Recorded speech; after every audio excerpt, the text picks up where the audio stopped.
Bonjour à tous et à toutes.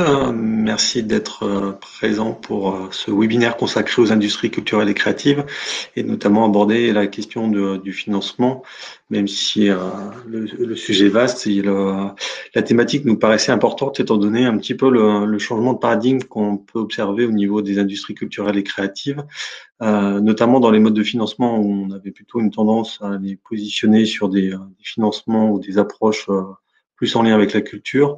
Aujourd'hui, on se rend compte qu'il y a une prise en compte de l'innovation technologique dans ces industries qui permet d'autres sources de financement et qui ouvre ou qui élargit en tout cas les possibilités de visibilité des acteurs qui sont plus orientés technologiquement parlant.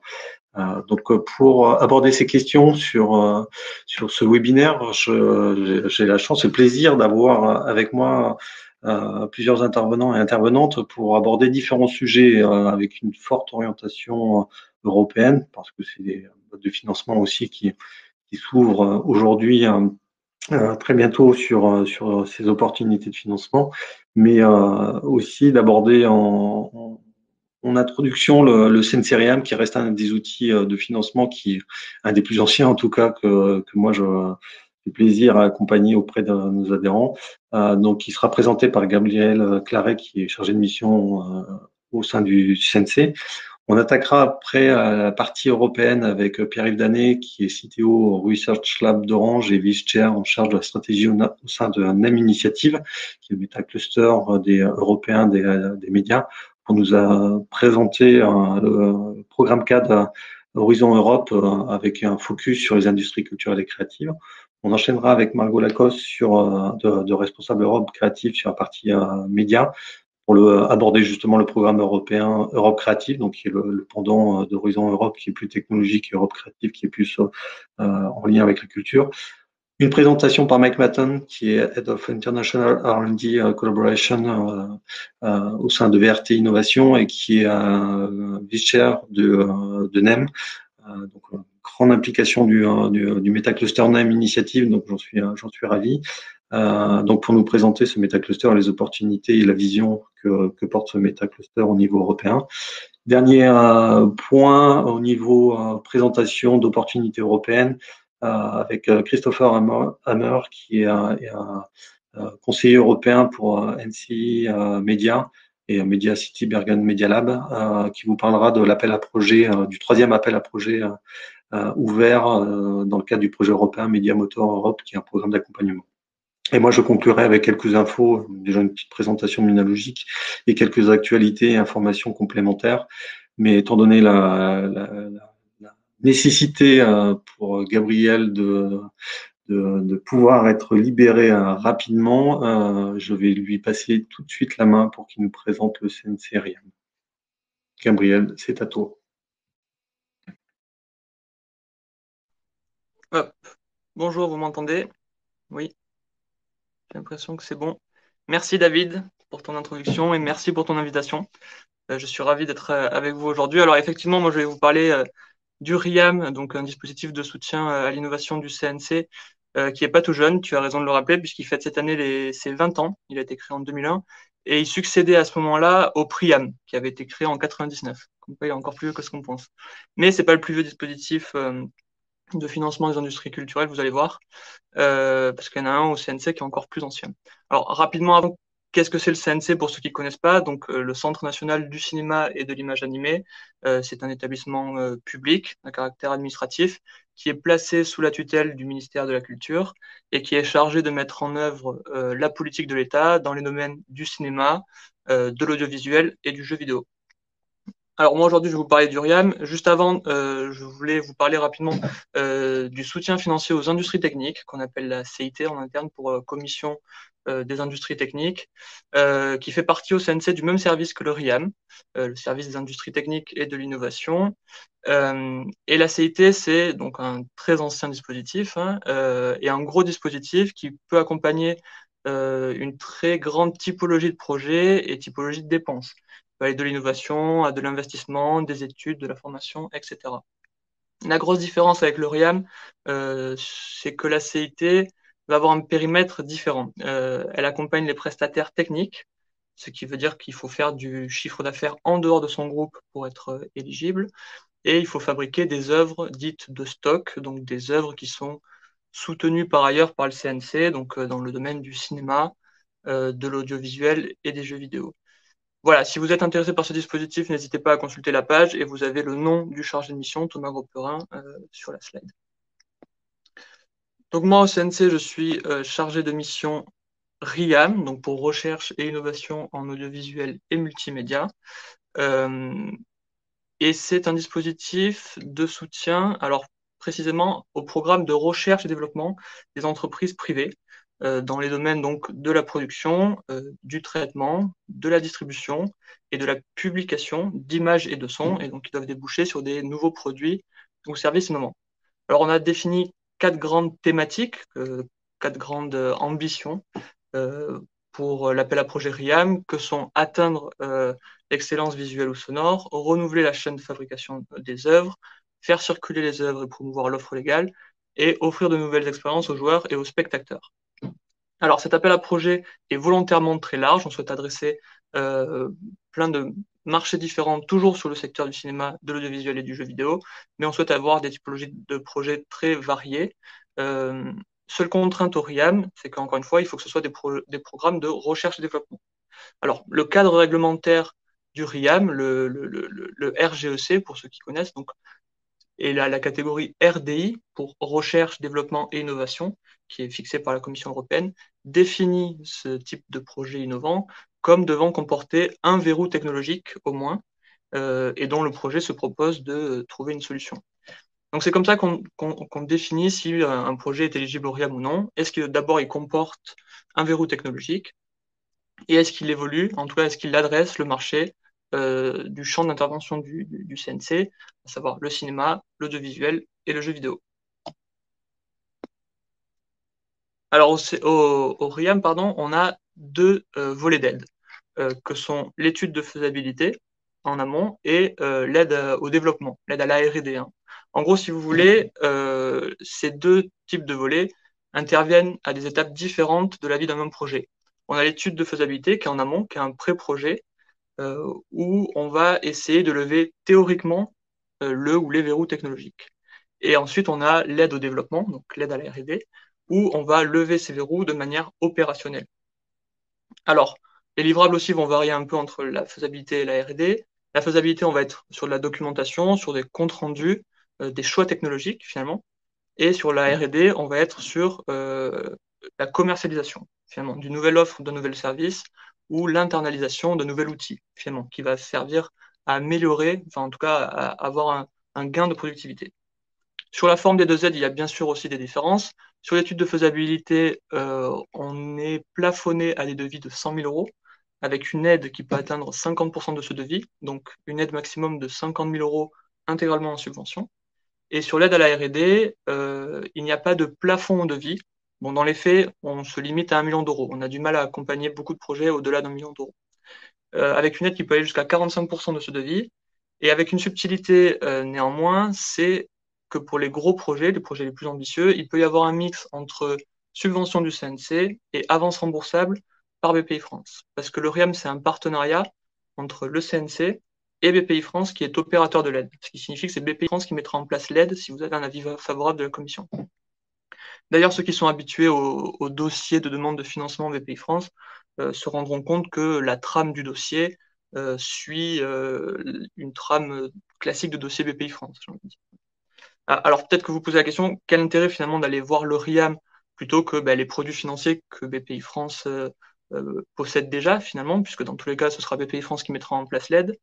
Un point important, c'est que la commission du RIAM est composée d'experts du secteur. C'est-à-dire que vous êtes jugé par vos pairs. Les experts vont avoir des expertises techniques et marché. Et donc, ça va avoir 2 avantages. Déjà, le retour qui vous sera fait sera justifié, motivé. Alors, j'entends qu'un retour négatif justifié ne vaut pas un retour positif, mais il pourra peut-être vous permettre de comprendre certains points dans la construction de votre dossier. Deuxièmement, en cas d'avis favorable, vous aurez le label RIAM, ce qui veut dire que vous pourrez apposer le macaron RIAM CNC, et qui pourra peut-être être un levier pour aller chercher d'autres financements.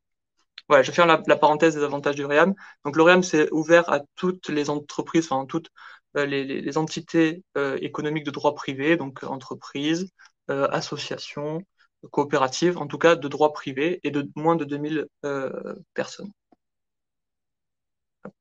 Alors, je ne vais pas rentrer dans le détail de ce que comporte un dossier RIAM et comment le remplir. De toute façon, j'invite toutes les personnes intéressées par le dispositif à me contacter pour qu'on puisse prévoir un temps d'échange autour de votre projet et du RIAM. Pour les personnes intéressées néanmoins, vous pouvez aller sur la page CNC RIAM. Les dossiers sont accessibles en ligne si vous voulez y jeter un coup d'œil. Vous trouverez aussi des exemples de projets aidés qui datent un peu, j'en conviens, mais ça peut être utile. Donc, je vais plutôt me concentrer sur les critères de sélection et sur le process. Donc, au niveau des critères de sélection, on a trois grandes familles, en fait. On a le caractère innovant et la valeur ajoutée du projet, la capacité de l'entreprise à porter le projet, et l'impact du projet sur le secteur et sur votre entreprise. Bien entendu, en fonction de si vous candidatez sur le volet études de faisabilité ou aide à la R&D, les critères vont un peu varier. Sur l'étude de faisabilité, on va plutôt se concentrer sur votre analyse de l'existant, de l'état de l'art.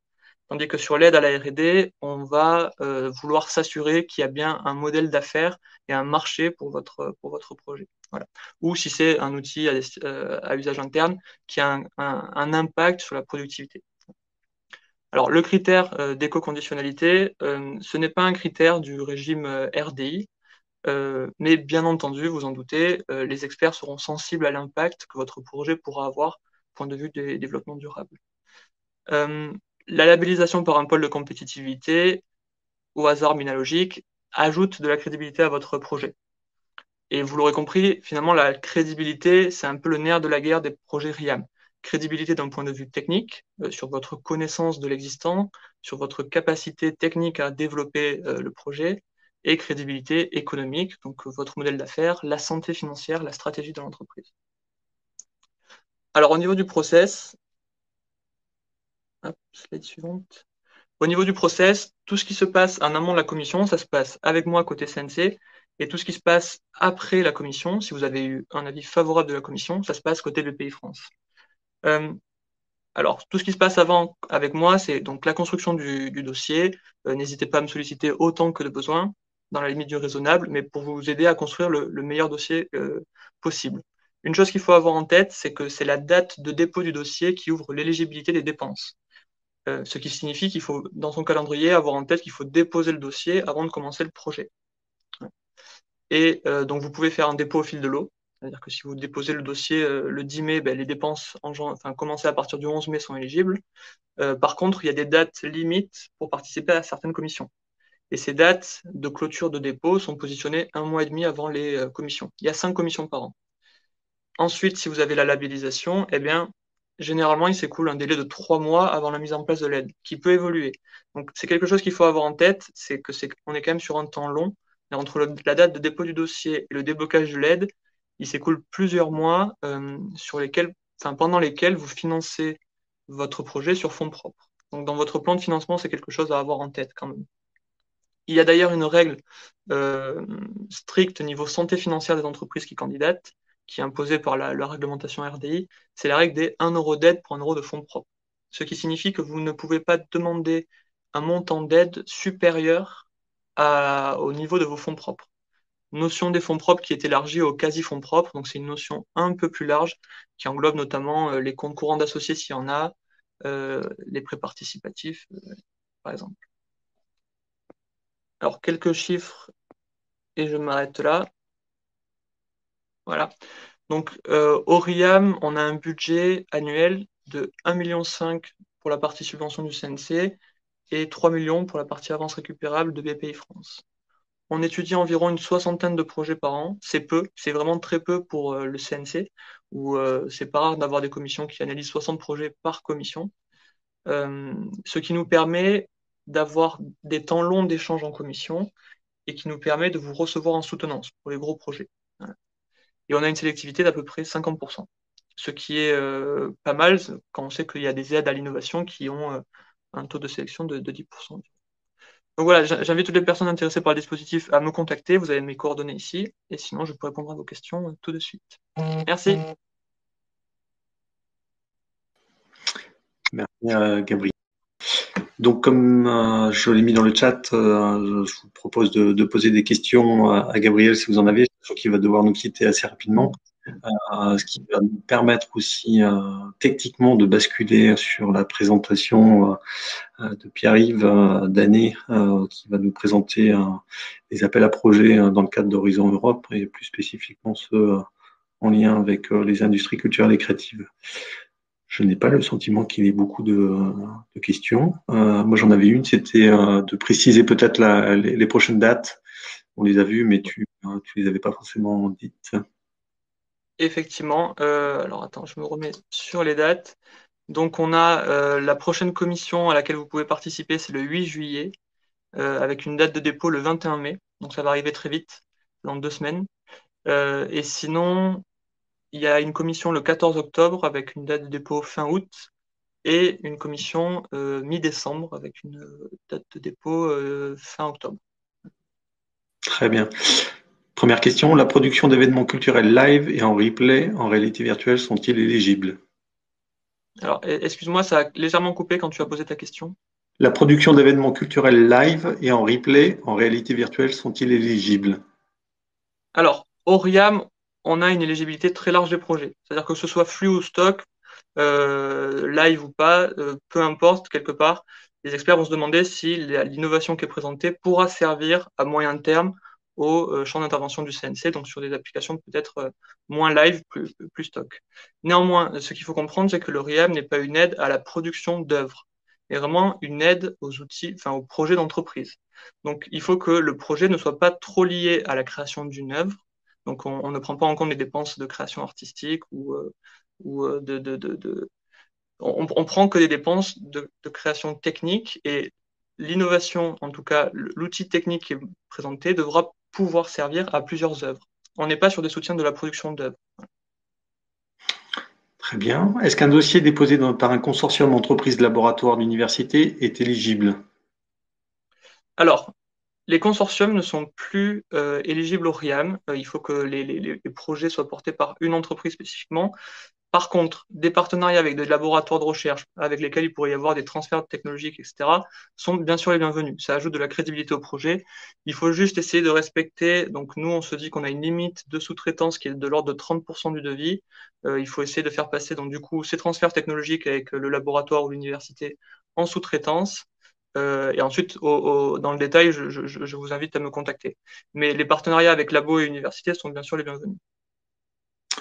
Je compléterai moi au niveau de la région Auvergne-Rhône-Alpes, il y a possibilité d'avoir des financements aussi à travers le programme EasyTech dans une collaboration avec un laboratoire, donc une prise en charge à hauteur de 40 voire 50% en fonction de la localisation en Auvergne-Rhône-Alpes des labos et de l'entreprise. Donc sur une collaboration, enfin une prestation d'un laboratoire pour une entreprise. Et je vous invite aussi à regarder l'ANR, l'Agence nationale de la recherche, avec l'appel à projet LabCom, qui est pour un laboratoire commun, donc avec un financement sur 54 mois en 2 phases.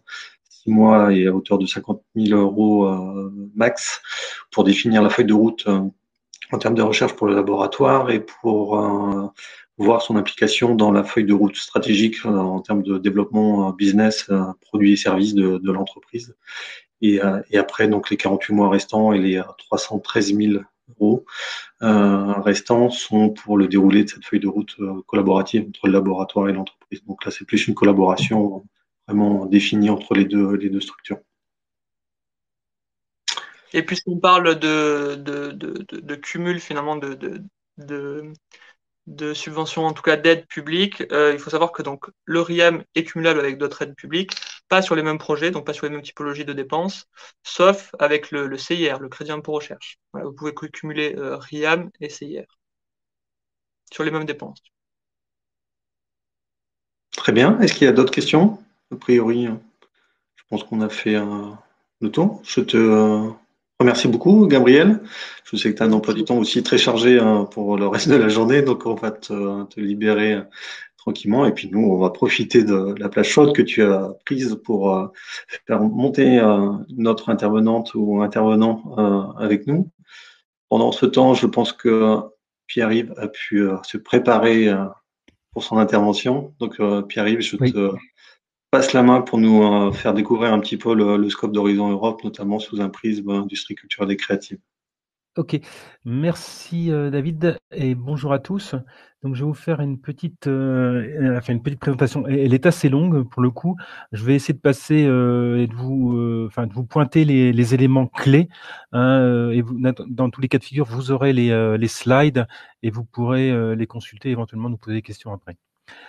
Donc alors le programme Horizon Europe, donc, qui fait partie effectivement du prochain programme cadre, hein, 2021-2027 de la Commission européenne, hein, qui a un budget donc de 1800 milliards d'euros. Et dans ces 1800 milliards d'euros, on va voir qu'il y en a un certain nombre, donc 132,8 exactement, qui va traiter de la partie digitale de l'innovation digitale, au travers un certain nombre de programmes que l'on va trouver, qu'on va trouver ici, hein, que je vais essayer de vous détailler dans cette présentation. Je vais passer à la suivante. Donc ces programmes qui sont liés à l'innovation, hein, donc sont notés dans ce tableau-là. Le programme principal, c'est le programme Horizon Europe, qui fait suite à Horizon 2020, qui est doté donc de 95,5 milliards d'euros, hein, sur l'ensemble de la période. Mais il y a aussi d'autres instruments intéressants tels que InvestEU Fund, hein, pour les PME. Je vous présenterai. Connecting Europe Facilities, qui va faciliter l'implémentation d'infrastructures digitales. Le programme Digital Europe, qui va lui supporter la digitalisation des entreprises européennes, et bien évidemment le secteur SSI en fait partie. Hein, et puis Creative Europe, hein, qui est aussi un programme que l'on peut utiliser pour effectivement produire des œuvres culturelles. Alors, Horizon Europe, donc le programme phare, hein, est organisé autour de 3 grands piliers, un peu comme l'était donc Horizon 2020.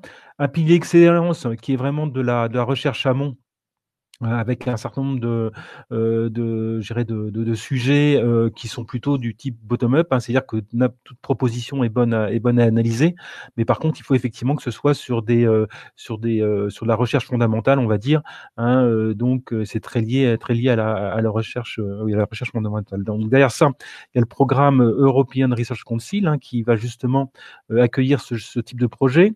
Le programme Marie Curie, qui va être là plutôt pour accueillir des doctorants et les échanger entre les différents organismes européens. Et puis la partie infrastructure recherche, hein, qui est là effectivement pour supporter comment s'appelle la mise en place, hein, d'infrastructures de recherche, comme le nom s'indique.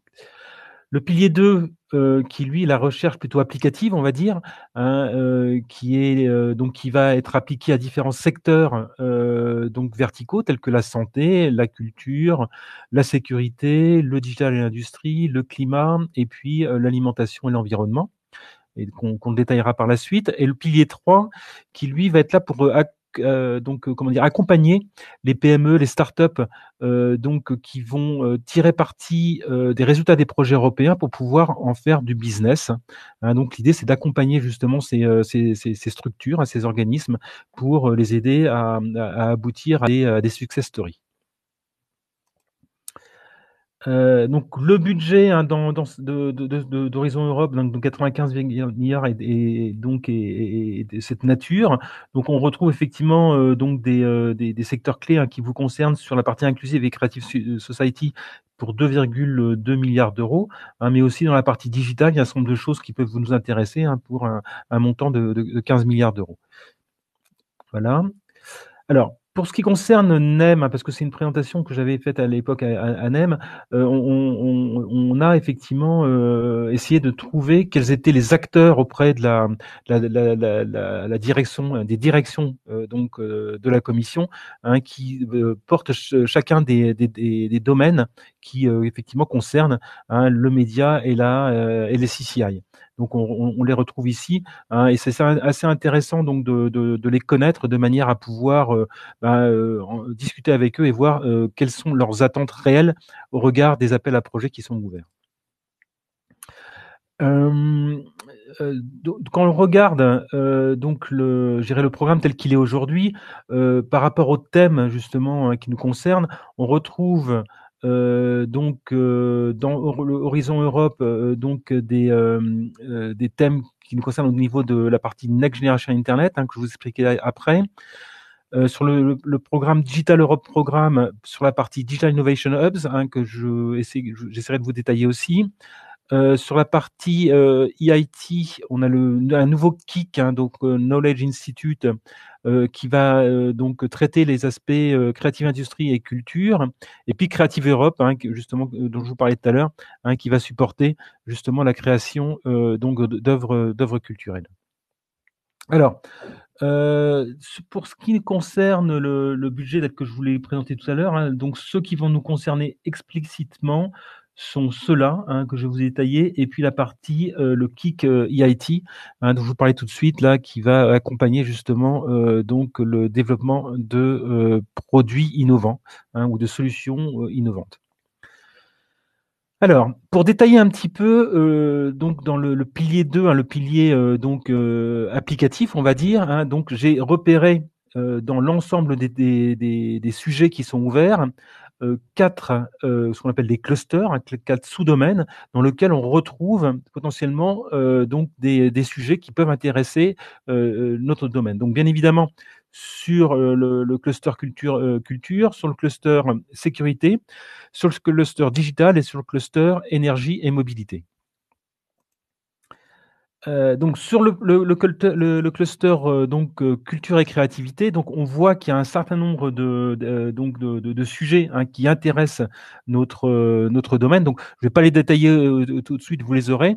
Simplement noter quand même que les dates de soumission a priori qui sont fixées aujourd'hui sont pour le premier appel le 1er septembre 2021, donc ça va venir très vite.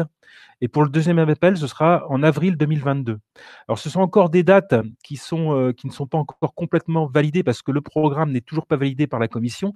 On espère qu'il le soit d'ici la fin mai, mais aujourd'hui, ce sont les dates qui sont effectivement annoncées. Donc, ça va venir très vite. Sur le cluster 3, c'est sur la partie donc sécurité, et là on trouve des choses en particulier sur la désinformation qui traitait, qui pouvait intéresser NAM, mais aussi sur la partie donc culture et interaction humaine. Ce sont aussi des thématiques qui sont ouvertes dans ce secteur-là. Pour la partie digitale, donc on va retrouver toute la partie donc Next Generation Internet dont je vous parlais tout à l'heure. Pierre-Yves, excusez-moi de vous couper. Pierre-Yves, Oui, est-ce que vous oui. m'entendez? Allô, oui. Vous m'entendez? Allô, allô? Je suis désolée de vous interrompre, Pierre-Yves. Je pense que votre bande passante ne vous permet pas d'avoir caméra et micro. Je vous suggère de couper votre caméra, s'il vous plaît. J'ai coupé ma caméra. Est-ce que vous m'entendez mieux?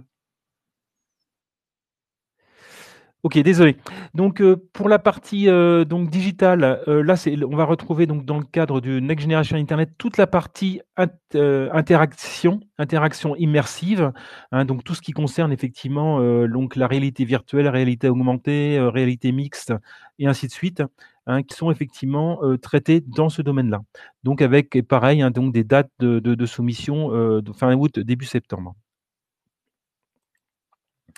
La partie 5, il y a un élément qui nous intéresse au niveau donc climat, énergie et mobilité, qui traite effectivement des héritages culturels. Donc il y a un appel qui est ouvert, mais qui est à une date assez lointaine, parce que pour le coup, lui, il est prévu tout début 2023.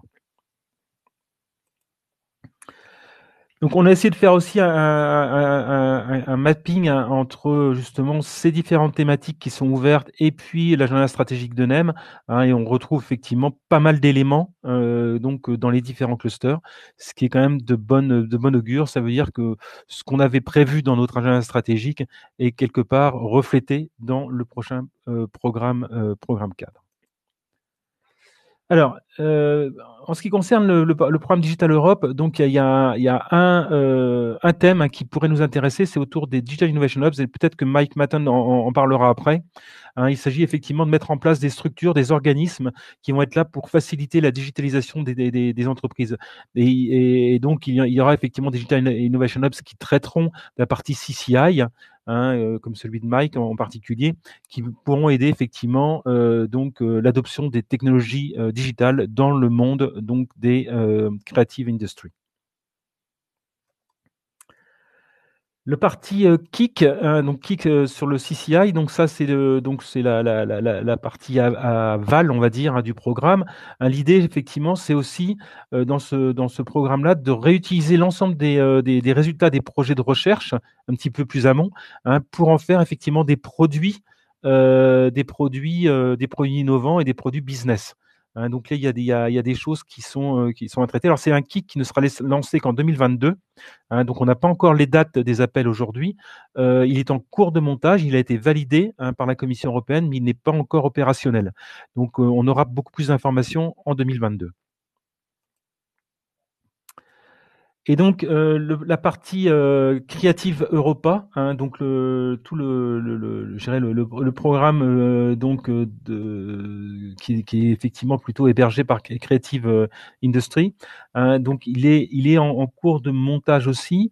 Il est là effectivement pour faciliter la création donc d'œuvres culturelles européennes. Et en particulier entre les pays européens, de manière à mixer effectivement les talents entre les différents produits. Voilà. Et le dernier, c'est le programme InvestEU, qui est là justement pour supporter donc les PME innovantes. L'idée, effectivement, est de faire en sorte que les PME puissent donc transformer l'essai, on va dire, donc de l'innovation au business. Donc là, ce sont aussi des programmes sur lesquels on peut effectivement avoir des financements, donc des financements entre les États membres et la Commission européenne, afin de faciliter l'émergence donc de licornes, on va dire. Voilà, et en conclusion, donc, pour NEM, c'était la vision de NEM, mais je pense qu'en partie pour la partie CCI, on voit effectivement qu'il y a un certain nombre d'opportunités qui sont offertes dans le cadre de ce prochain programme. Alors, ce prochain programme, tel que je vous l'ai décrit, effectivement, c'est la partie 2021-2022. Sachant qu'il y aura d'autres programmes futurs, 2022-2023, 2024, et ensuite la troisième phase, 2025-2026. Voilà, je crois que ça termine ma présentation, David. J'espère ne pas avoir été trop long, mais c'est vrai que ce programme est quand même relativement riche. C'est un vaste challenge que de parler d'un programme cadre en 10 minutes. Voilà. Du coup, est-ce qu'il y a des questions pour Pierre-Yves? En tout cas, merci beaucoup Pierre-Yves pour cette présentation synthétique de toutes les opportunités au niveau de ce nouveau programme cadre qui arrive. Et déjà, tu as un peu abordé, introduit les interventions suivantes sur la partie Europe créative et sur la présentation de NEM. Du coup, je n'ai pas l'impression que pour l'instant. Est-ce que ces programmes doivent nécessairement être portés par des consortiums pan-européens? Oui. Oui, il est nécessaire effectivement que chaque consortium ait à minima 3 partenaires de 3 pays différents. Très bien, je vois Jean-Marc et Louis qui sont en train d'écrire des questions. Donc, est-ce que ces programmes doivent nécessairement être portés par des... Ça, oui, merci. Y a-t-il des opportunités plus orientées EdTech? Alors, EdTech, est-ce que on peut me traduire? Sur les technologies en lien avec l'éducation, la formation. Alors, dans le programme Digital Europe, il y a un programme que je n'ai pas présenté effectivement, qui traite de la partie Digital Skill. Et il y a probablement effectivement des choses qui peuvent être développées dans ce cadre-là, pour justement faciliter l'adoption et la formation donc des Européens aux technologies digitales. Tout l'enjeu de l'accompagnement aussi, je l'expliquerai un petit peu comment Minalogic aussi peut vous aider dans le décryptage un petit peu de tous ces éléments. C'est bien comprendre aussi d'identifier déjà le fonctionnement au niveau du programme CAP pour identifier les appels à projets pertinents et ensuite de valider aussi l'intégrité, enfin la consistance du projet que vous portez par rapport à l'appel à projet. Il y a aussi un projet sur la réalité augmentée, virtuelle, mix et les tech. Oui. Nous en informe Christopher. Merci Christopher. Oui, probablement, oui. Oui, oui, effectivement. Donc voilà. Et c'est vrai que là, moi, j'ai essayé de faire un extrait rapide des sujets qui me paraissaient rentrer dans le sujet, hein, donc des SCCI et des médias. Par contre, effectivement, quand on regarde l'ensemble du programme, c'est gigantesque, quoi. C'est par cluster, il y a à peu près 200 objectifs, quoi. Bien sûr, enfin, ça me fait faire vous partager deux remarques par rapport à tout ça. Un, vous avez bien vu que je me suis épargné la description de ce qu'on incluait dans les industries culturelles et créatives, parce que la définition, elle est assez. Bon, il y a une définition au niveau européen, mais pour le coup, il y a des, je dirais des industries qui sont plus ou moins numériques aussi. Donc, c'est une définition qui est je dirais, relativiser par rapport aux acteurs que, en tout cas, Minalogic accompagne. Et puis le deuxième point, c'est vrai que l'accompagnement est nécessaire pour entrer plus dans le détail. Et là, c'est au cas par cas où on va rentrer dans l'identification de la bonne source de financement.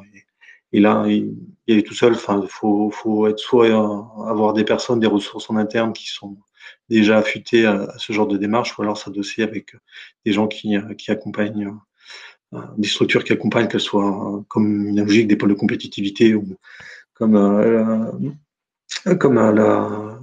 les structures je dirais des sociétés de conseil qui ont l'habitude de monter des projets aussi, de les écrire. Donc, c'est un principe d'accompagnement qui est extrêmement important aussi au niveau européen et dont il faut avoir conscience. Est-ce qu'il y a d'autres questions ou remarques?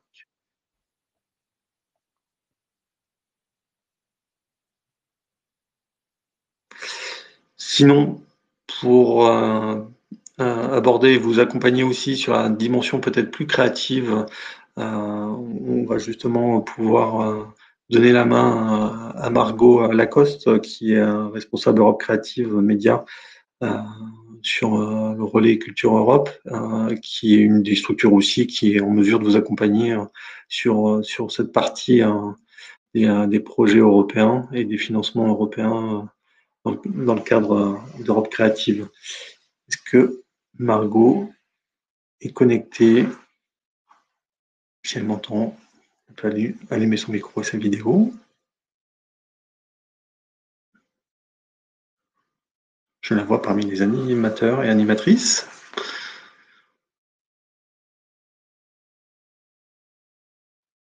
Profitez-en pour poser des questions à Péril, si jamais. Est-ce que tu nous entends, Margot? Est-ce que tu peux nous mettre un petit message dans le... Parviens pas à ouvrir ton micro. Ok.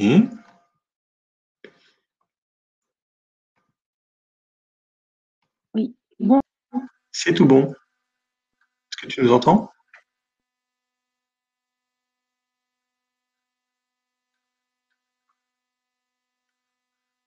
Oui.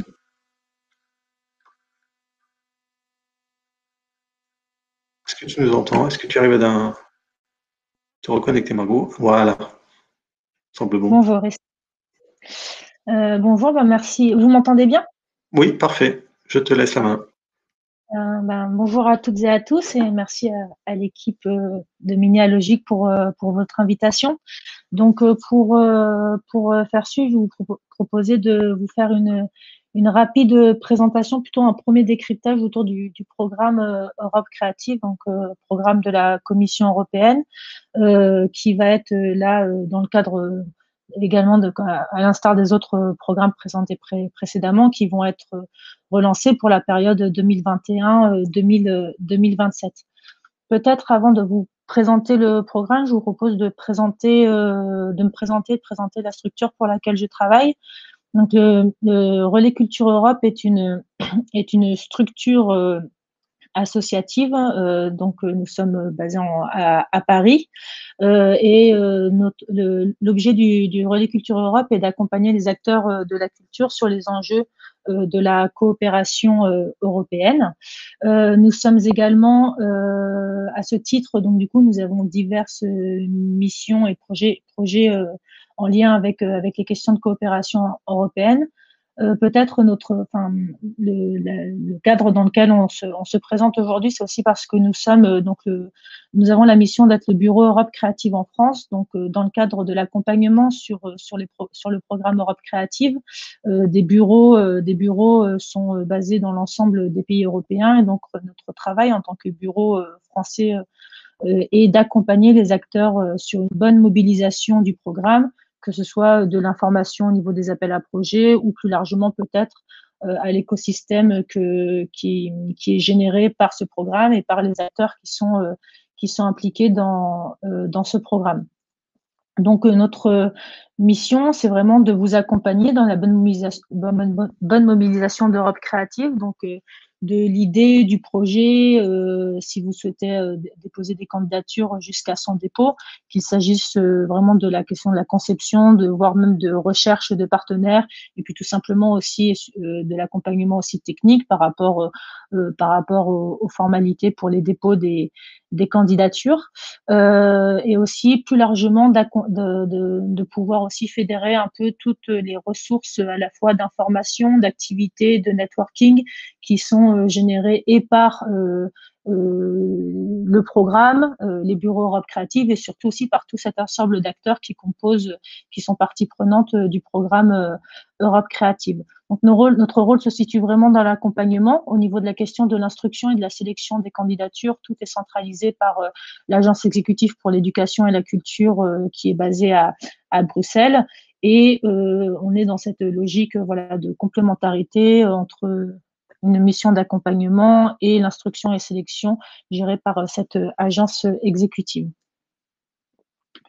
Au niveau de la première présentation pour Europe Créative, donc peut-être à la différence des programmes 4 qui ont été présentés précédemment, le programme Europe Créative est un programme qui, dans l'écosystème des programmes européens, a la particularité de s'adresser à un secteur, donc le secteur culturel et créatif, et du coup des industries culturelles et créatives. L'objet de ce programme qui s'est constitué en 2014, avant il existait deux programmes distincts, un média pour l'audiovisuel et l'autre culture pour les coopérations d'acteurs culturels. Donc depuis que ce programme existe depuis 2014, donc là il va être relancé à partir de 2021 avec des objectifs bien sûr dans la continuité, mais aussi dans une évolution au niveau des dispositifs et des objectifs qui sont liés à ce programme, qui rencontrent les objectifs formulés par la Commission européenne. Donc, l'objet premier de ce programme, c'est de promouvoir à la diversité culturelle européenne, donc notamment par le soutien aux acteurs culturels, la question du soutien à la création, mais aussi du développement de compétences du secteur et aussi de l'accessibilité de ces œuvres européennes à leur audience sur tout type de territoire, donc en Europe, en dehors d'Europe, en physique, en ligne, etc. Donc, on a toute une grande diversité de questions qui sont liées à la création, mais aussi à l'accessibilité des produits culturels européens.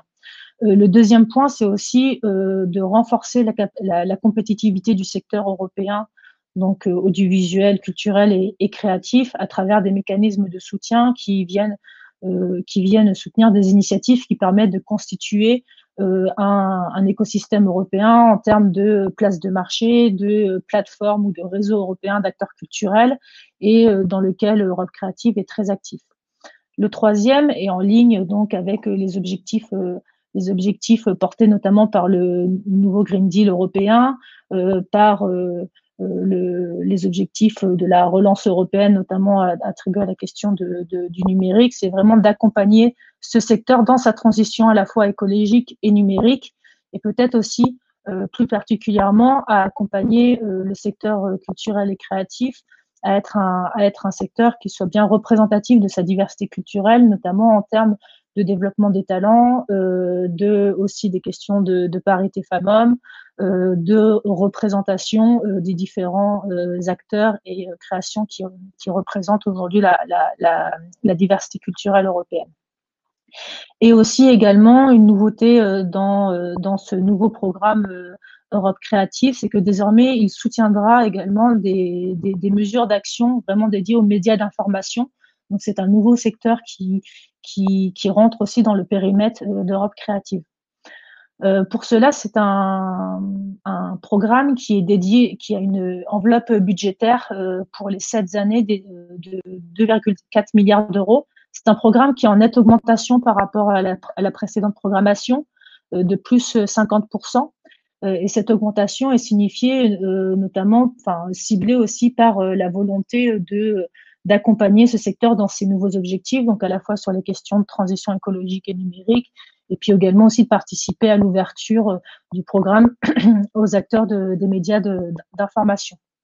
Concernant les calendriers, on n'a pas encore on est un peu dans le même cadre, c'est-à-dire que le programme Europe Créative doit faire l'objet doit être adopté lors de la prochaine plénière du Parlement européen qui se tiendra fin mai. En parallèle, le plan de travail 2021 doit faire l'objet d'une finalisation par la Commission européenne. Donc, le plan de travail 2021 comprend en fait l'ensemble des appels à projets 2021. Donc, on va être sur une année un peu exceptionnelle avec un lancement des appels prévu en juin et des deadlines qui interviendront à la fin de l'été. Donc, on va être sur un calendrier d'action très court, mais il est très important de garder en tête qu'on est sur une logique d'appel annuel, donc un calendrier et des nouveaux appels pour 2022 qui devraient être lancés d'ici la fin d'année, et donc du coup de permettre aussi au programme de retrouver un calendrier et un rythme d'action normalisé pour les 7 prochaines années. Donc c'est peut-être aussi important d'entendre au regard des délais qui seront finalement très courts pour solliciter des candidatures sur des appels 2021 qui seront amenés à clôturer entre la fin de l'été et le début de l'automne, de pouvoir vous permettre aussi de voir dans sa globalité les grands axes d'intervention de ce programme, puisque l'idée d'un positionnement d'acteurs ne se situe peut-être pas seulement sur les appels qui vont être amenés à ouvrir, mais aussi sur les futurs appels à partir notamment de 2022. L'autre chose aussi, c'est qu'au niveau de la question de l'augmentation budgétaire, celle-ci n'est pas linéaire année par année.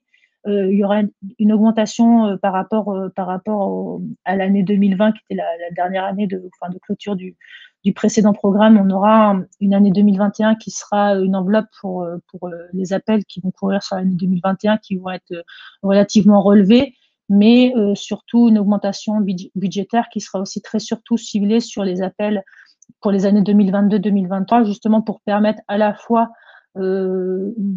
d'encourager aussi une diversité, d'élargir aussi l'accessibilité des projets qui seront amenés à postuler à Europe Créative, et aussi du coup pour permettre aussi des projets qui rencontreront aussi et qui seront prêts à présenter des initiatives qui rencontreront aussi les nouveaux objectifs de ce programme, notamment en termes d'action sur des nouveaux contenus, sur la transition écologique numérique, et également favoriser aussi l'accès à ces nouveaux secteurs, donc ceux visés par les mesures en direction des médias d'information, mais aussi peut-être d'aider à ouvrir le secteur culturel et créatif à des acteurs plutôt issus de la recherche, de l'éducation, aussi de la tech, pour qu'ils puissent être partie prenante des initiatives qui vont être portées dans le cadre d'Europe Créative.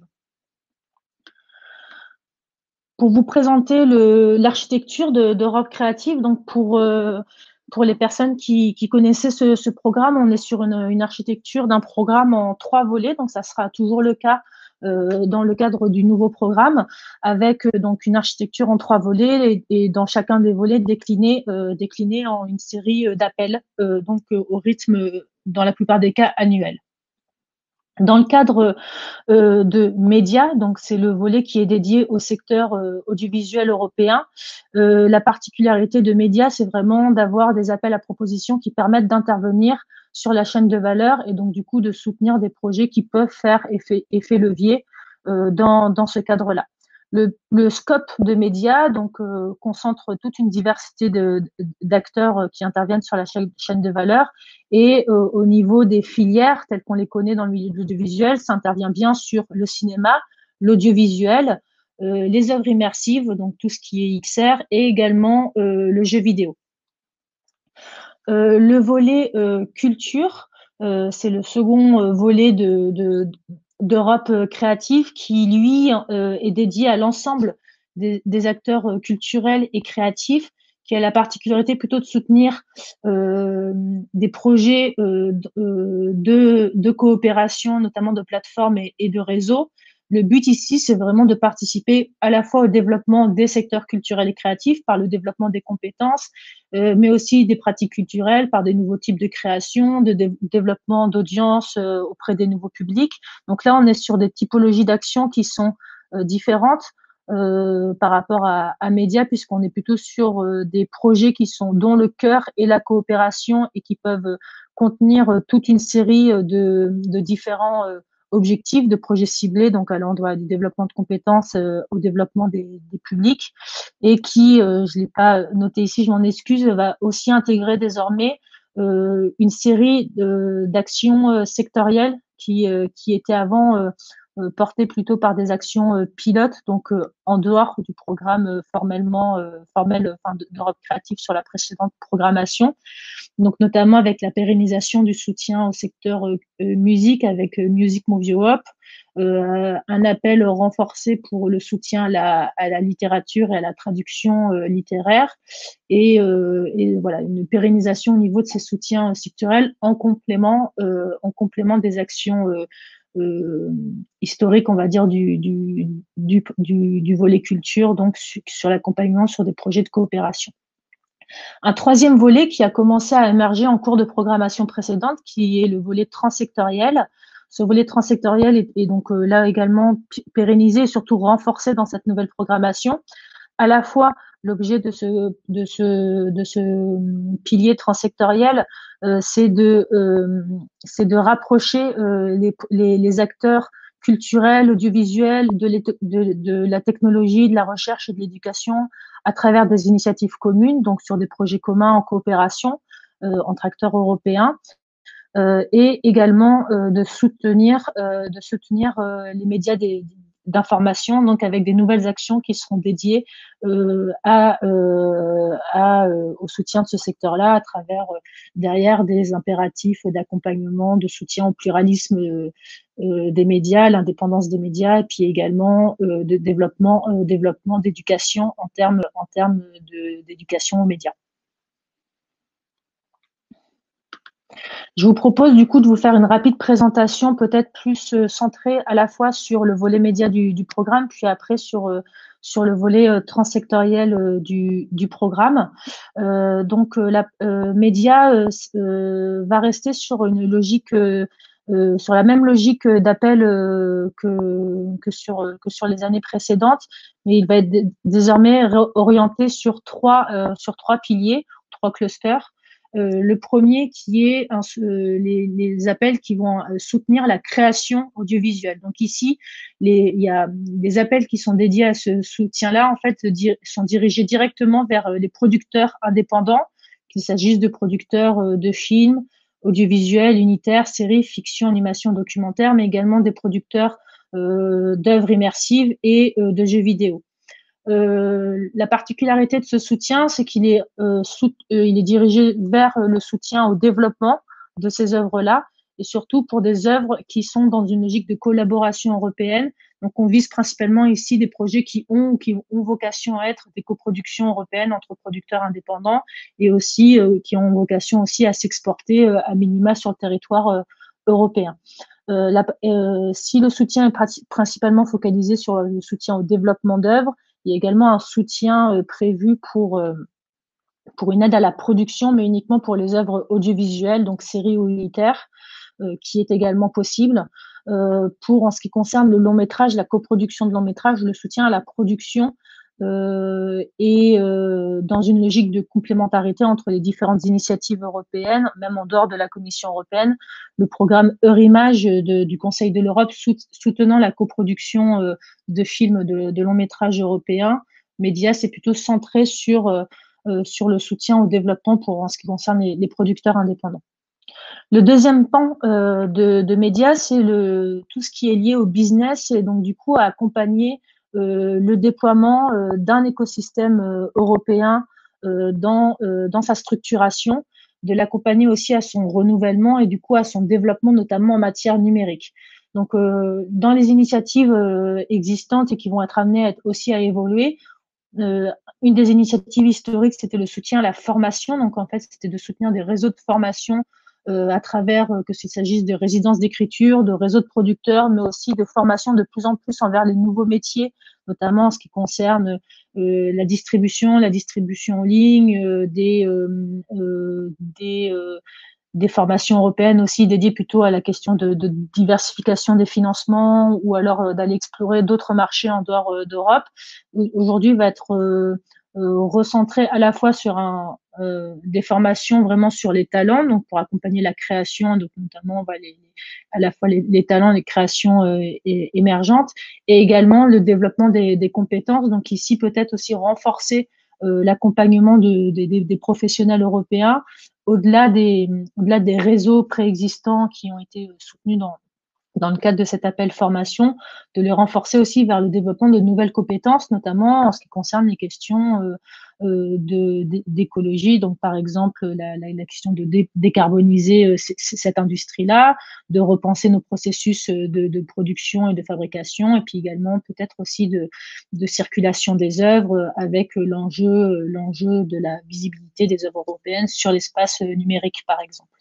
L'autre soutien, c'est un soutien aussi au marché physique. Donc, c'est les forums de coproduction ou marchés initiatives qui existent un peu partout en Europe. Donc, juste pour vous donner l'exemple de deux marchés importants qui sont soutenus dans la région Auvergne-Rhône-Alpes avec le soutien au marché du Festival international du film court de Clermont-Ferrand, puis également le soutien au MIFA, le marché du film d'animation d'Annecy. Donc, ce sont des initiatives qui sont vraiment axées sur accompagner les places de marché existants dans les festivals ou dans les initiatives professionnelles européennes, donc un financement par ce biais-là, et puis également un déploiement de financement d'outils en ligne innovants pour le secteur.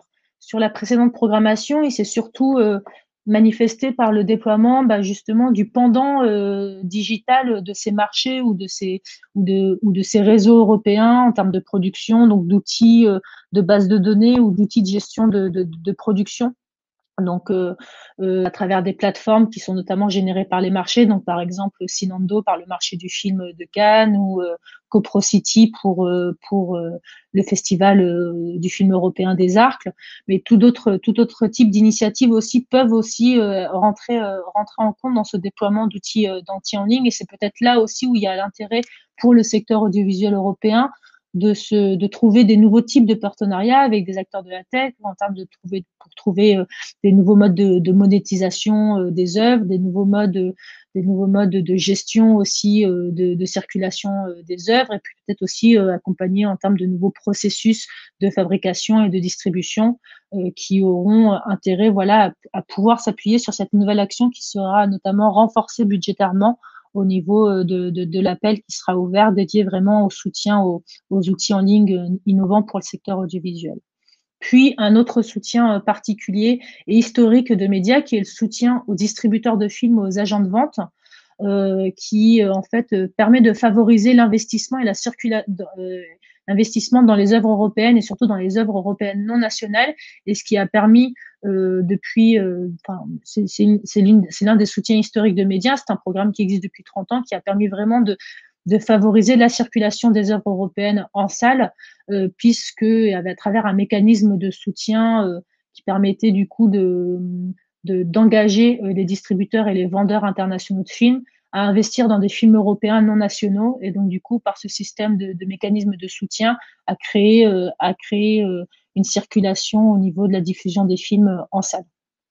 Le dernier pan, c'est celui de l'audience, à travers des actions qui là aussi impactent sur différents types d'activités, mais peut-être où là le cœur vraiment des actions destinées à l'audience, ça va être de renforcer des projets qui seront dans une logique de coopération et de collaboration entre acteurs de l'audiovisuel ou des acteurs qui sont en lien avec les publics. Tout ça pour pouvoir permettre une meilleure visibilité des œuvres et aussi une meilleure circulation de celles-ci. Donc les soutiens qui seront incarnés dans le cadre des appels à projets, ça va être des soutiens à des festivals de films européens, des soutiens à des plateformes VOD, des soutiens aussi à des mécanismes de sortie pan-européenne de films, coordonnés là ici particulièrement par des vendeurs internationaux avec leurs distributeurs, et également des initiatives d'éducation à l'image. Il y a aussi un soutien particulier pour les salles de cinéma qui existent à travers le financement du réseau Europa Cinéma qui soutient plus de 2000 salles de films en Europe. La particularité sur l'ensemble de ces soutiens-là, c'est qu'il y a à la fois une nécessité d'ouvrir peut-être les pratiques des acteurs de l'audiovisuel avec les acteurs qui sont déjà engagés sur des prototypes qui peuvent vraiment renforcer la compétitivité et aussi le renouvellement des pratiques du secteur, que ce soit en termes de, comme je dis, de gestion, de nouvelles créations, de process dans le cadre des productions audiovisuelles immersives ou jeux vidéo. Et donc, du coup, comme on est sur des appels qui sont aussi de plus en plus dans une logique de réponse à ces appels à projets, pas forcément dans le cadre de consortium, dans le cadre de médias, mais en tout cas vraiment de collaboration et de coopération entre acteurs. La nécessité non seulement d'ouvrir et de désiloter du coup ces types d'initiatives déjà entre les acteurs de l'audiovisuel, donc entre les acteurs européens, mais aussi entre les différentes filières qui composent ce secteur, mais aussi en dehors de la filière de l'audiovisuel, de pouvoir peut-être permettre de réduire l'étanchéité avec notamment les acteurs de la tech ou de l'éducation par exemple, pour faire le lien avec notamment les initiatives d'éducation à l'image. Je vous propose également de faire un petit focus sur les actions qui vont être menées dans le cadre du volet transsectoriel. Donc le volet transsectoriel, lui, va surtout, en tout cas sur ses premières années, donc 2021-2022, être ciblé principalement sur deux actions. Le premier qui va être un appel à projet dédié au Creative Innovation Labs et le second au News Media. Donc le premier sur le Creative Innovation Lab, l'idée ici c'est de vraiment favoriser des projets qui lient donc là aussi dans des logiques de consortium, à la fois entre donc là c'est la même logique sur les dynamiques de projets européens, donc au moins 3 acteurs européens de 3 pays différents, mais surtout des acteurs issus de secteurs différents. Donc ici c'est de favoriser des approches des projets qui ont des approches incluant des acteurs du secteur de la culture, de l'audiovisuel et de la technologie. Le but ici, c'est d'aller favoriser des projets, donc que ce soit sous forme de prototypage, mais peut-être plutôt après le prototypage, peut-être l'expérimentation sur un marché, sur une audience, à la fois de nouveaux modes de création de contenu, de favoriser leur distribution et la promotion en déployant soit des outils, soit des nouvelles méthodologies qui seront favorisées et utiles et réplicables pour le secteur.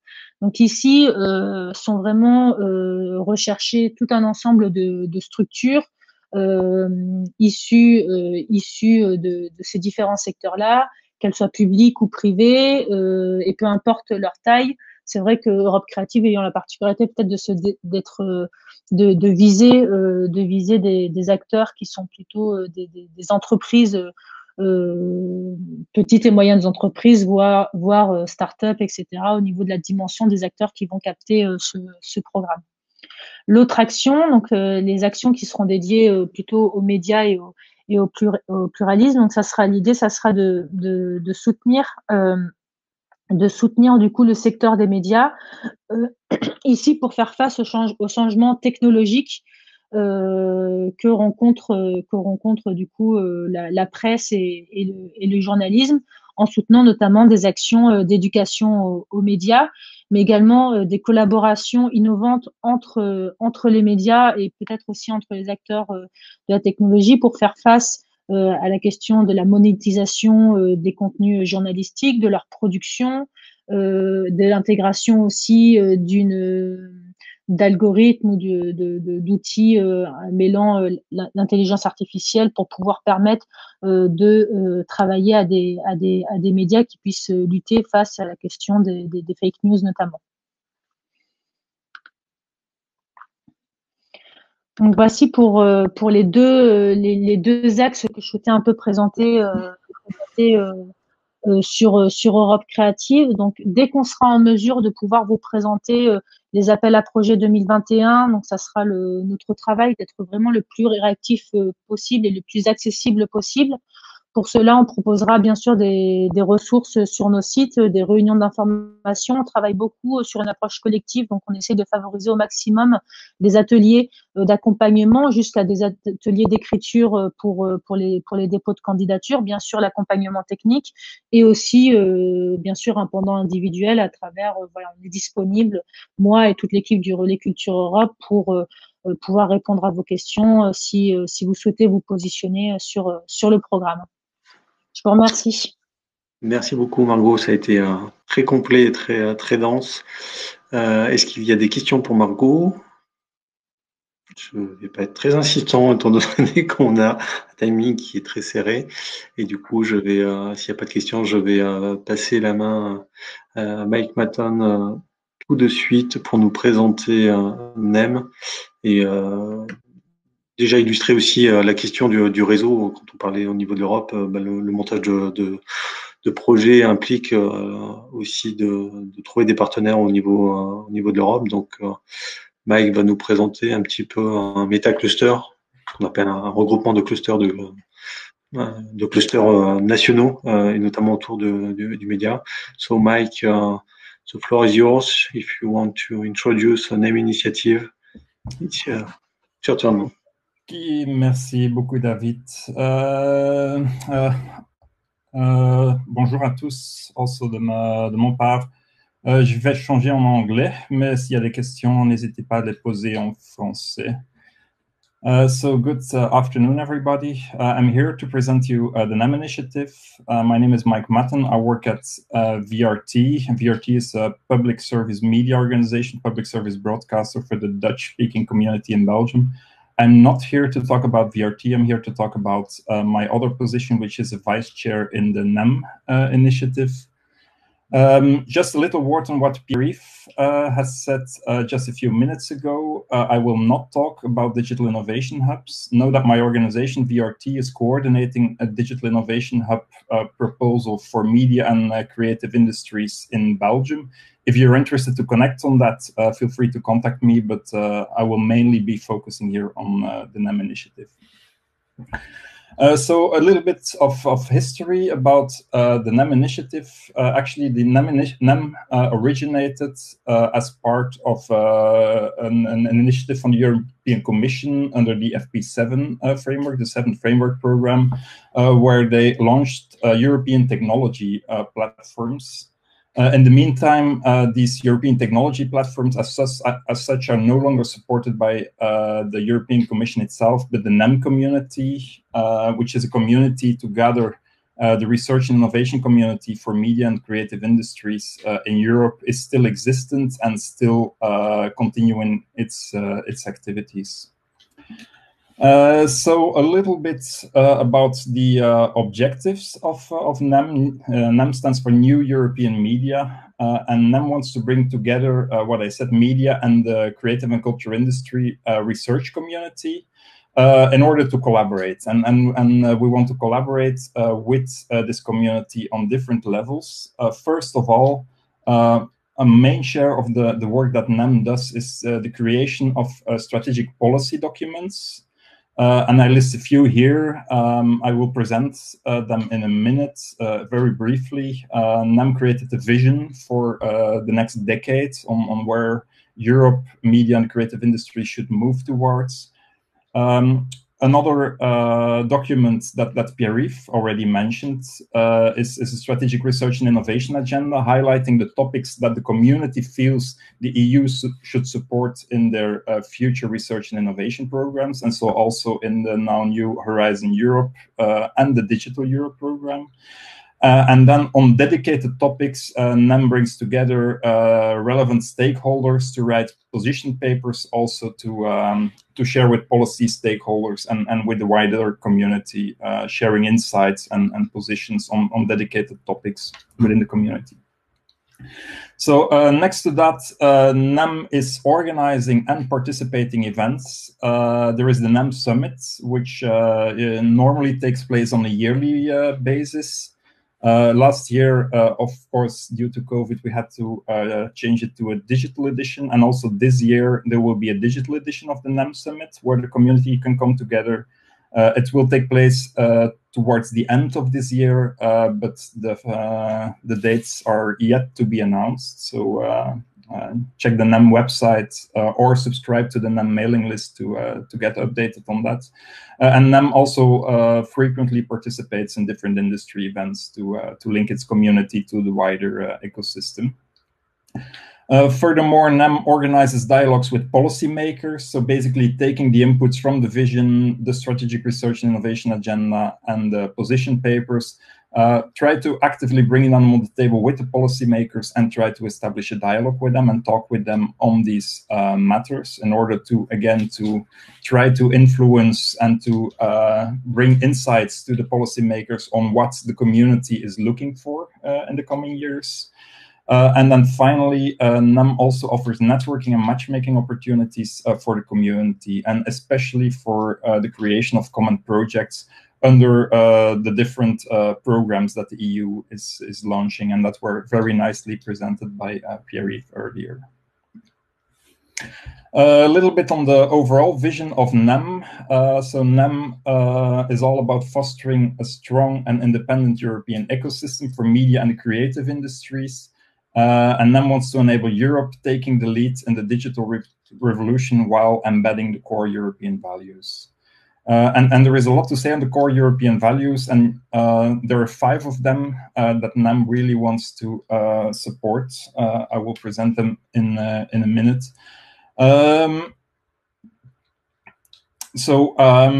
this is actually what NEM has put together in its vision. So these 5 core European values, which are kind of the basis of what we want to advertise, and which we see that also are very well in line with the priorities that EU has launched for the next framework programs. And then we have also identified 9 strategic R&D priorities for the community. I see that time is short, so I will only briefly touch the core European values. Everything is well documented in a vision document that is available from the NEM website, so I can refer you to there if you're interested to read more. First, a core European value to be diverse and pluralistic, which is Europe's nature, of course. It's a multitude of countries, of languages, of cultures, and we have to be inclusive for that, and we have to bring that together. It's also one of the real values of Europe to be diverse and pluralistic, so we definitely want to support that as NEM. Second one is to be ethical, transparent, and accountable, also, and especially with respect to handling personal data, the use of AI technologies, and so on. So also there, the European Commission is bringing out quite a few policy documents for privacy, for safety, for fair data management, for ethical use of AI technologies, and so on. So we as NEM strongly support these initiatives. Third one is to be accessible, inclusive, human-centric, and sustainable. So we want every European citizen to have access to every single bit of European media and culture available. And we also want to put the technologies in place to enable Europe to realize this. So this is a third core European value where we definitely advocate for. Fourth one is to be democratic and supporting social cohesion. So as said, We want to create an inclusive, empowered, and critical media literate society. So increase media literacy in society, advocate that. We want to counter, obviously, disinformation and radicalization as topics, and to create and strengthen trust in the European media ecosystem, which is a bit at stake at the moment, but we want programs that support to realize these values and to reinforce the democratic and social cohesion in Europe. And a fifth one is that NAM wants to be a lighthouse for media and CCI technology and content-based innovation, and promote and foster an exemplary ecosystem model. And in the end, of course, try to render economic growth in Europe for the industry, which is under pressure from large powers from outside Europe, mainly US and China are fierce competitors when it comes to media and the creative industries in Europe. But we want to bring a strong alternative. NAM wants to tackle the challenges on different levels, so not only working on the technology, but also working on the economic aspects and societal aspects. And this resulted basically in 9 priorities we have set for 2030. There is no time to present details on any of them, but I just briefly mentioned the themes. There are new ways of human-machine interaction coming. We are seeing new forms of media content coming to us. Transmedia narratives we see as a main topic that will further evolve. Libraries and archives of digital creative assets will become much more important in the future, especially in the digital world. We see a tendency towards more user-driven content and participation in the content creation. We see new models of understanding consent of a user.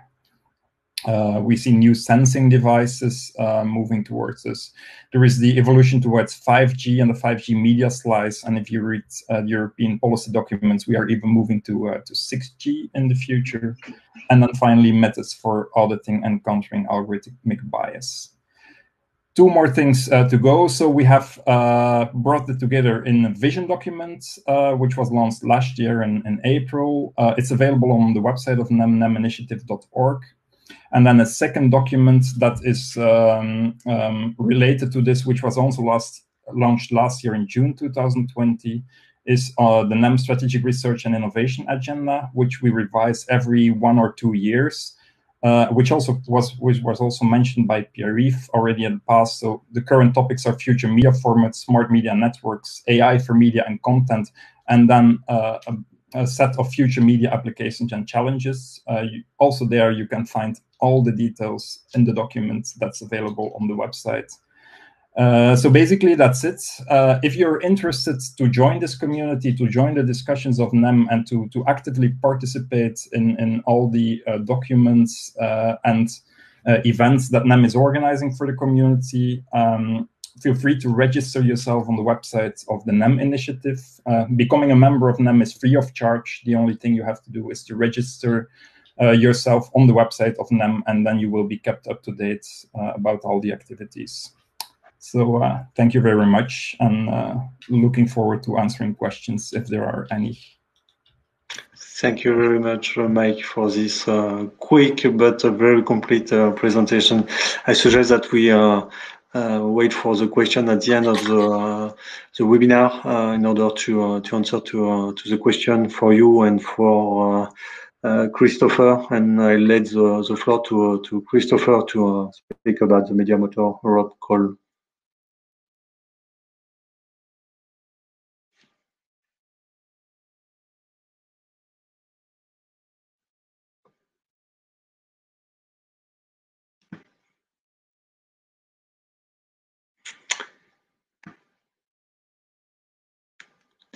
Christopher is not. Nathalie, il faut que tu bascules Christopher dans les animateurs.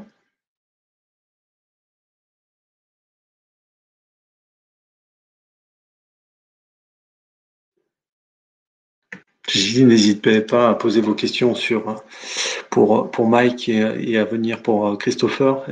J'aurai aussi une petite intervention en toute fin de webinaire pour vous donner quelques éléments d'actualité. Je vois que Christopher est parmi les animateurs. Il faut qu'il anime. You have to turn on your audio and video, Christopher.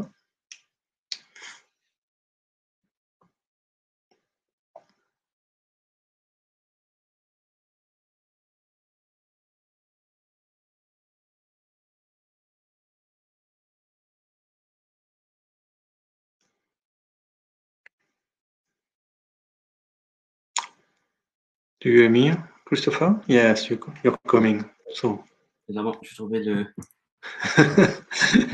Ça arrive. Je te laisse la main. À toi. Merci. Et bienvenue à Medimoto Europe. Je vais tenter de faire ma présentation en français. Il y aura certainement quelques des expressions que je vais devoir traduire en anglais. Mais de toute façon, voilà, Medimoto Europe, ce qui est un projet européen qui peut vraiment faire la différence pour des startups dans les médias, surtout ceux qui travaillent sur des projets de deep tech pour les médias. Donc, c'est un projet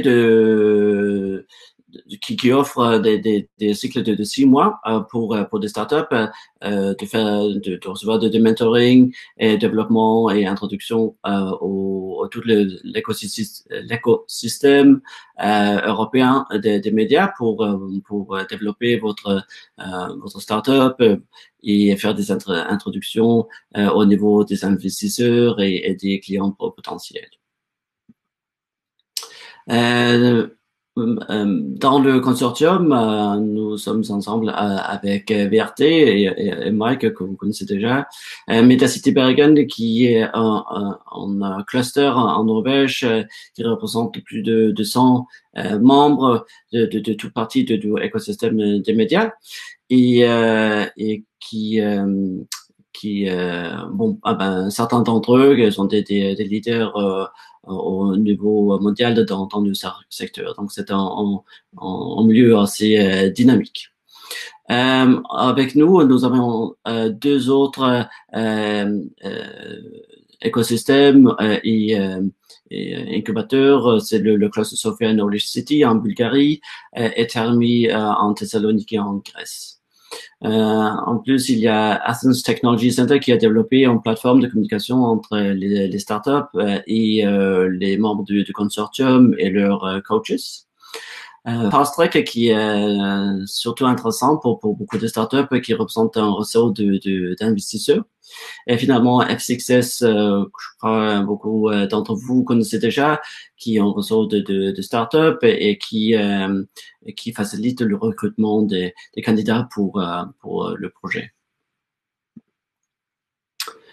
Donc, nous avons la possibilité de travailler avec plus de 60 deep tech startups dans le secteur des médias pendant les 6 mois. Et on est déjà dans le deuxième cycle et la période de candidature pour le troisième cycle est maintenant ouverte. Donc, c'est vraiment un très bon timing de vous présenter le projet. Donc, c'est déjà ouvert sur notre site internet depuis le mois d'avril et on a donc vous avez jusqu'au 27 mai pour vous candidater. Donc, ce que vous pouvez attendre du projet, c'est de faire partie de notre groupe et avoir une série de mentoring qui est ciblée à vos besoins, où on commence vraiment avec un SWOT analysis pour voir quelles sont les opportunités et quels sont les défis pour chaque entreprise et travailler avec vous pour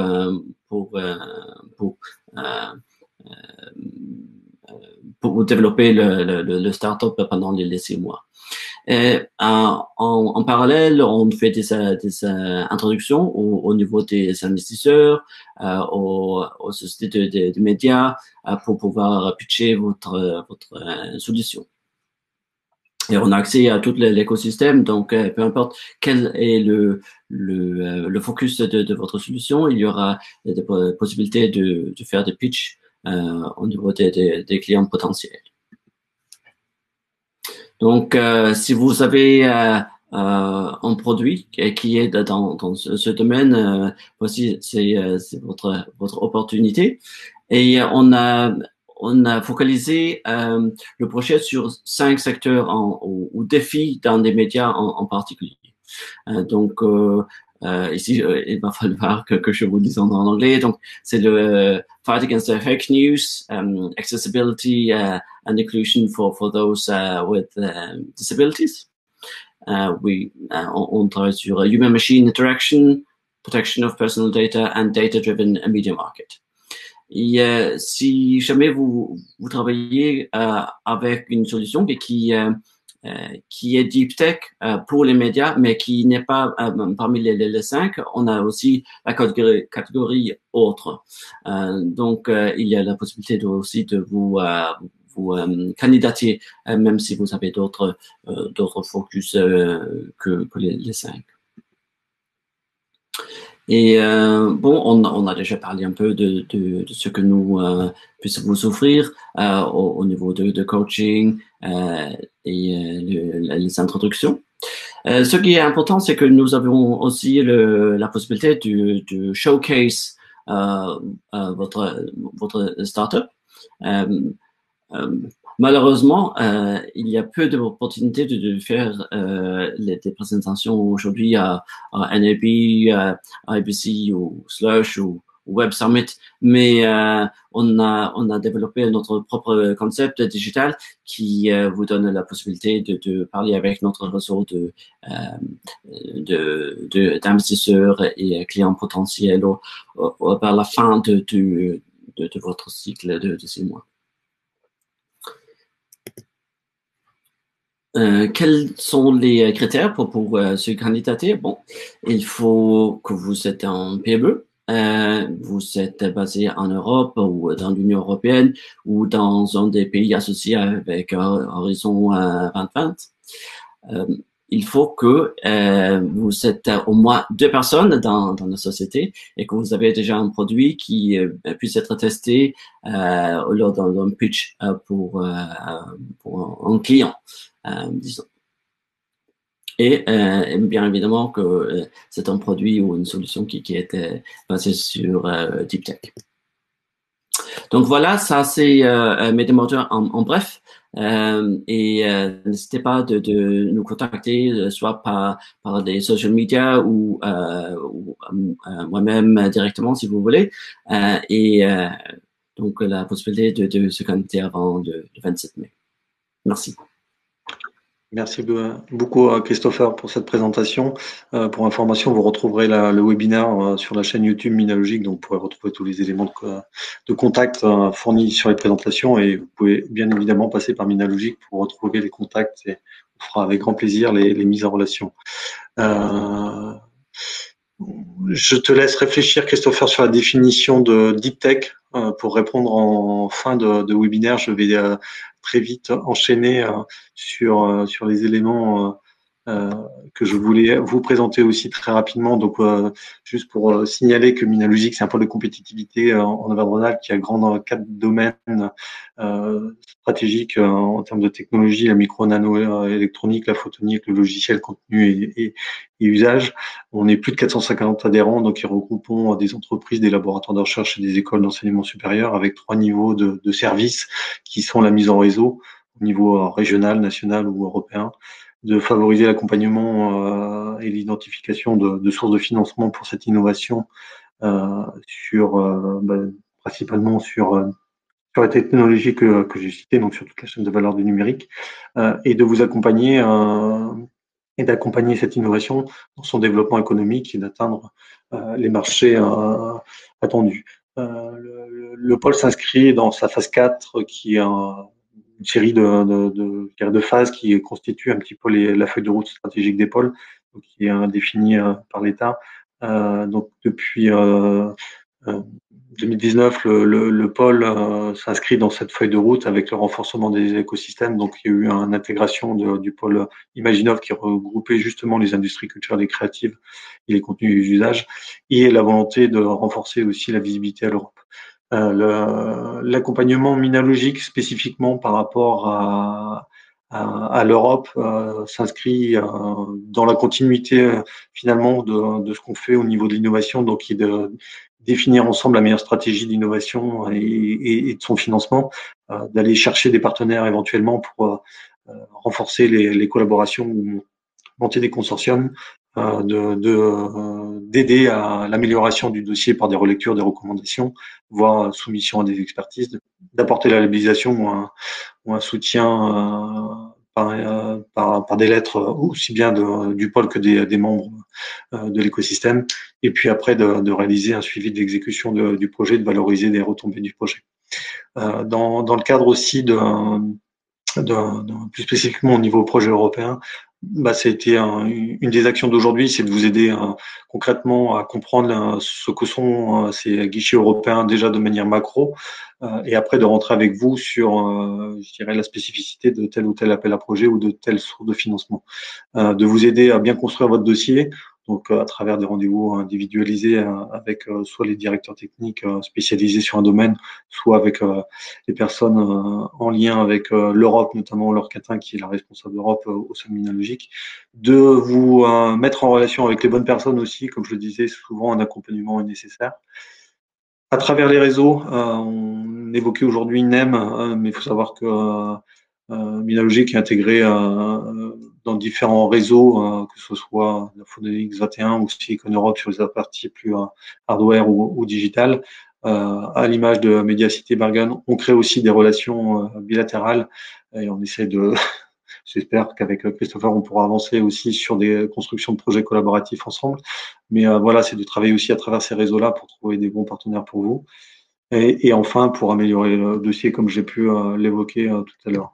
Votre initiative aussi, dans le cadre régional, on est, je dirais, on est dans un dispositif d'ambition internationale qui est porté par la région et dans lequel Minalogic est aussi prescripteur du dispositif. Donc, on s'inscrit dans cet accompagnement et dans l'identification, notamment par rapport à des financements dans le cadre de l'OIC Accelerator. Pour information aussi, le 21 mai, l'Agence économique de Auvergne-Rhône-Alpes organise un petit déjeuner sur les projets européens, donc vous aurez une vision sur certains d'autres appels à projets qu'on n'a pas vus en détail aujourd'hui, qui sont l'OIC Accelerator, l'Eurostar, les cascades funding, et une approche aussi sur l'horizon Europe et sur tous les aides régionales qui peuvent vous aider à monter les projets européens. En termes d'actualité, je voulais partager aussi avec vous quelques informations sur des appels à projets, tout simplement celui du ministère de la Culture qui est plus en lien avec les arts et l'innovation ou la recherche par rapport à des champs de la création contemporaine, donc qui est ouvert jusqu'au 10 mai, qui s'appelle Chimère 2021. Vous précisez aussi qu'il y a un appel à projet de la région Patrimoine et Numérique qui finance des projets en lien avec les sites patrimoniaux et les sites muséaux et qui est ouvert jusqu'au 30 juin, donc il doit être porté par un site culturel ou un musée et qui doit intégrer des nouvelles technologies. Autre appel à projet du ministère de la Culture qui est un appel à manifestation d'intérêt pour culture, patrimoine et numérique, donc qui a pour objectif de favoriser des rapprochements entre les établissements culturels et des sociétés ayant des technologies de valorisation de la culture et du patrimoine par le numérique. Donc vous pouvez avoir déjà un petit détail des éléments attendus en termes de valorisation ou de création en termes de contenu et d'offres innovantes pour les services et les contenus culturels. L'appel à manifestation est ouvert jusqu'au 31 décembre et a pour vocation aussi à faire créer des startups. Une série d'ateliers sur lesquels Minalogic est partie prenante aussi dans les industries culturelles et créatives me paraissait aussi intéressant d'y introduire la gastronomie, donc ISPAR est un projet porté par l'Institut Paul Bocuse de recherche, et donc il y aura notamment trois ateliers qui me paraissent intéressants sur le vieillissement et l'alimentation, donc qui intègrent aussi des dimensions de réalité virtuelle ou numérique qui peuvent intégrer cette stimulation de l'alimentation pour le vieillissement. Et surtout, le 25 mai, le 4 juin, sur l'expérience utilisateur au restaurant et les nouvelles technologies. Donc, de voir comment les nouvelles technologies peuvent augmenter ou enrichir l'expérience au restaurant, sachant qu'on espère bien y retourner très prochainement. Et un autre aspect sur les attentes des consommateurs. Enfin, je ne sais plus si c'est enfin, je crois qu'il y a encore deux événements, deux slides. Deux événements aussi qui sont en cours et à l'approche. Futura Cinéma, qui est une initiative extrêmement intéressante de hackathon, qui s'est, Covid oblige, étalé sur une année d'accompagnement sur des porteurs de projets pour revitaliser le cinéma et notamment des approches innovantes pour les distributeurs et les lieux de cinéma, les distributeurs, pour favoriser le retour du public dans les salles, notamment auprès des jeunes, donc d'apporter des nouvelles solutions, des approches innovantes, notamment avec deux événements en région qui auront lieu au mois de mai et au mois de juin. Donc je vous invite à découvrir l'initiative. Vous rappelez aussi qu'on l'évoquait tout à l'heure avec le festival d'animation, le festival international d'animation à Annecy au mois de juin. Les ouvertures, les accréditations sont ouvertes, notamment avec une offre pour les résidents d'Auvergne-Rhône-Alpes. Donc, ne pas hésiter à se connecter sur le site de nos amis du cluster Motion in Auvergne-Rhône-Alpes, qui est le cluster image de la région, et aussi une offre proposée par Citia. Si vous avez une technologie que vous voulez présenter lors du MIFA en mode vidéo, qui pourra être rediffusée sur toute la période du festival et envoyée spécifiquement aux accrédités.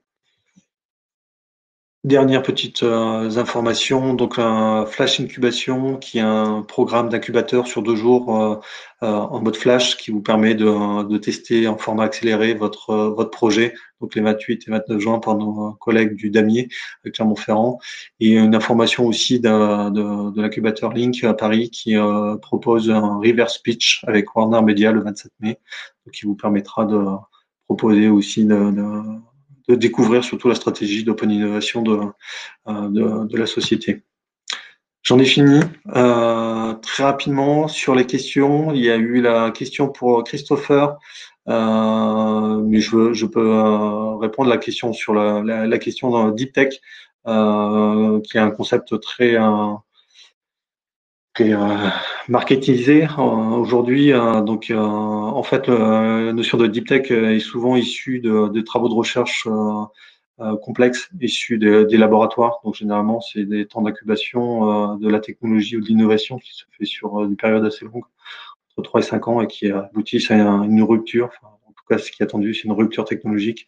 Donc, ça peut être aussi bien sur des projets en lien avec la blockchain, la réalité virtuelle, l'intelligence artificielle ou autre, voire le quantique, mais c'est surtout des technologies qui sont issues du monde académique. Un produit ou solution développée par les moyens de machine learning, ça en fait partie, exactement. Peut-on demander une aide de la région Auvergne-Rhône-Alpes? Attention, ne pas oublier nos amis d'Auvergne, même si le siège social est en Grand Est. Malheureusement, non. On est peut-être petite critique dans les évolutions aujourd'hui, c'est qu'on a une régionalisation qui s'est un peu faite. Et c'est vrai que des aides doivent se trouver au niveau localement. Après, il existe des appels à projets de type PSPC, mais qui sont pour des projets structurants pour la compétitivité, qui peuvent intégrer plusieurs régions à travers le consortium, les membres du consortium, mais ça nécessite qu'il y ait un soutien local qui se fasse. Donc voilà.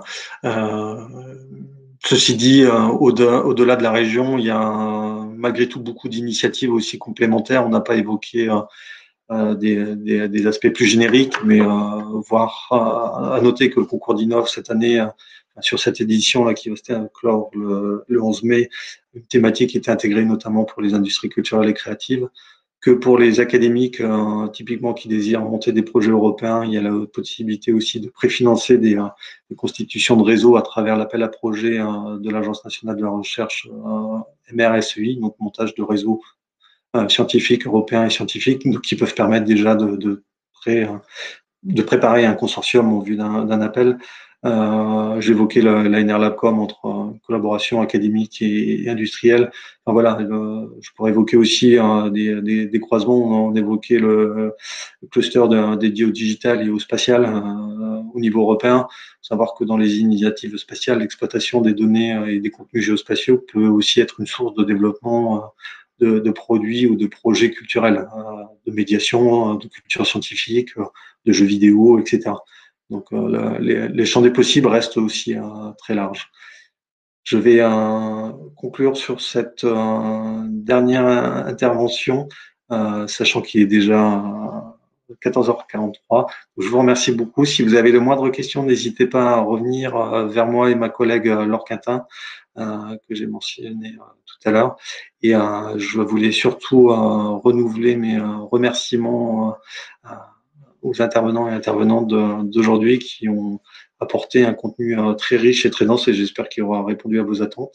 On reste à votre écoute. N'hésitez pas à nous remonter aussi vos attentes sur ces questions-là, de manière à ce qu'on puisse vous accompagner au mieux et apporter les meilleures réponses possibles. Merci beaucoup et puis très bonne journée et à très bientôt.